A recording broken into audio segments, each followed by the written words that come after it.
የአብርሽ አባት ሚስጥሩን አወጡ። ሚስጥሩ ምንድነው የሚለውን አሁን በዚህ ቪዲዮ ላይ መነግራችሁ ይሆናል። ቪዲዮውን እስከ መጨረሻው ማየታችሁን እንዳትረሱ። በጣም በሚገርም ሁኔታ እንግዲህ የአብርሽ አባት ሚስጥሩን በሙሉ ለአብርሃም ነግሮታል። በጣም ነው የሚገርመው። አንተ እንደዚህ ማድረግ የለብህም። አንተና ሩታ አንድ ላይ መሆን አለባችሁ። ሩታና አንተ ልጅ መሀላችሁ አለ። ስለዚህ እናንተ አንድ ላይ ሆናችሁ ልጃችሁን ማሳደግ አለባችሁ። እናንተ ምንድነው ለሰው የምታስተምሩት? ምንድነው እያስተማራችሁም ያላችሁት? እናንተ ጥሩ ነገር ማስተማር አለባችሁ።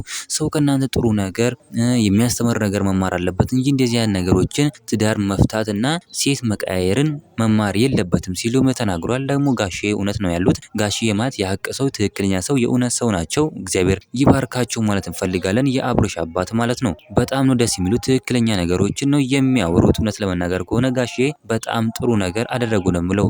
ሩታም ደግሞ ለምንድን ነው የከሰስከው? ሩታ መክሰስ የለብም።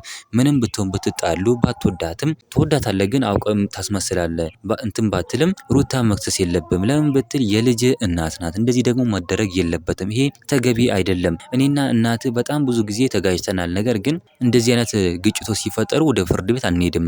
ሽማግሌዎች ይመጣሉ፣ ያስታርቁናል። አንተም እንደዚህ ማድረግ አለብህ። ያው ልጆች ግን እናንተ በጣም ትጨማለቃላችሁ፣ ትክክል አይደላችሁም ሲሉም ተናግሯል። እውነታቸውን ነው ጋሽ ያሉት። በፊት ሽማግሌ ተጠርቶ ምናምን ነበር። አሁን ግን ወደ ፍርድ ቤት ነው የሚሮጠው። ይሄ ደግሞ ተገቢ አይደለም ማለት ነው። አብርሃምም ይህንን ነገር በደንብ አዳምጦ ማስተካከል አለበት እንላለን። ጋሺ የአብርሽ አባት ትክክለኛ ውሳኔ፣ ትክክለኛ ነገሮችን እየተናገሩም ይገኛሉ። ጋሺ ማለት በጣም ጥሩ ሰው፣ የሀቅ ሰው ናቸው ማለት ነው። እውነት ለመናገር ከሆነ በጣም ትክክለኛ ነገር ነው ያሉት። እናንተ ምን ትላላችሁ? ሀሳብ አስተያየታችሁን ኮሜንት ላይ ማስቀመጥ እንዳረሱ፣ ቪዲዮ ላይክ፣ ቻናሉ ሰብስክራይብ ማድረግ እንዳረሱ። በሌላ ቪዲዮ እስከምንገናኝ በያላችሁበት የዓለም ዳርቻ ሰላማችሁ ብዝት ይበልልኝ። ደህና ሆኑልኝ።